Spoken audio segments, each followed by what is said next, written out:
Şəhriyarım, Şahdağım, şanlı səhəndim, başı tufanlı səhəndim, elinə arxalanan Şəhriyar oğlun əbədi mənzilə köçdü, o əcəl camını içdi, o uzaqlaşsa da eldən, adı eldə qalacaqdı, o eli ilə əbədi var olacaqdı, o qaranlıqdakı məşəl kimidir, sönməz ocaqdır.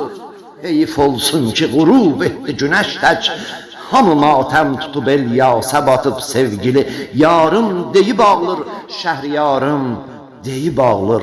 Əməyin etməyə çəkdir, elin ağlar gözü oldun, yaş olub gözlərə doldun, yar bağında açılan gül kimi soldun, savalan ilə səhəndin, sazaqından bu xəbər bülbül nalanə yetişdi.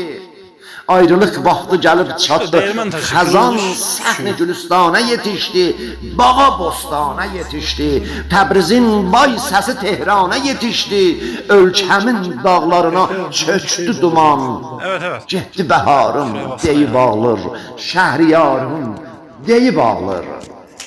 Hamı ulduzlar içində axan ulduz sənin oldu, analar qarə salıqdır başa saçlarını yoldu, yanağından qan axan lalə də soldu, alışıb yandı kül oldu, külü öz bağrına doldu. Savalan çənli gözü ilə baxır ahistə səhəndə, naləsi ərşə çatır, nazlı nigarım deyib ağlır, Şəhriyarım deyib ağlır. Elimin ey xələf oğlu, gecə ulduz sayaraq gözlədigin yarın əlindən necə dözdün, necə yatdın, intizarın beşiği yırğalanarkən gecəni gündüzə qatdın. Bu oyaq qalmada qəflətdə yatan xalqı oyatdın, bir ömür zəhmətə dözdün, beləcə məqsədə çatdın.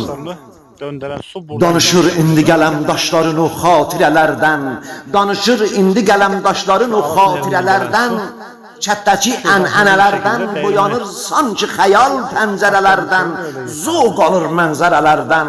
Şanlı Heydər baba kürkü salıb çiyninə yol gözləyirindi, gecələr sübhə qədər leyl-u nəharım deyib ağlır, Şəhriyarım deyib ağlır.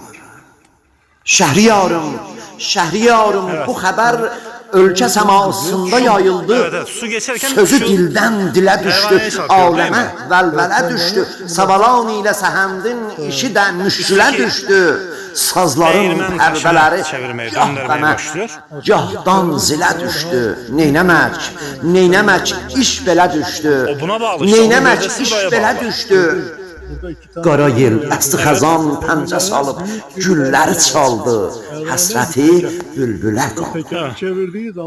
O da qatmış səsini səslərə, o da qatmış səsini səslərə, artıq dözə bilmir, əli yardan üzə bilmir.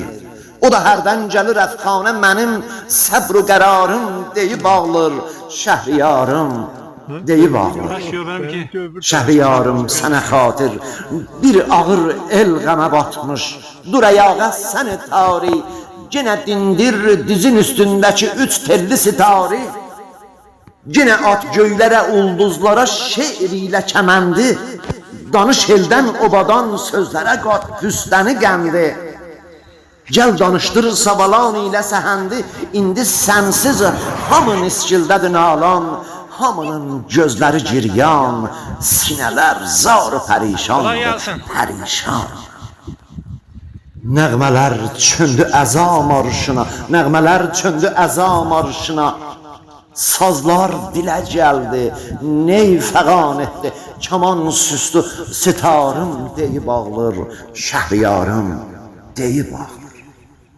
Ey mənim doğma diyarımda yatan qəhrəman insan, ey ədəb mülkünə sultan, el unutmaz səni bir an, sənin Heydər baba mənzuməsi tək şah əsərin var, gecənin zülmətini yıxmağa aydın səhərin var, əsərin saymağa gəlməz nələrin var, el içində hünərin var. Saldığın körpü qəza-u qədər ilə yıxılarkən dilim ağzımda dayandı. Dedim eyvay, dedim eyvay, dilimin varlığı getdi, elin eldarlığı getdi. Bu ağır el sənin arxandır, bu ağır el sənin arxandır.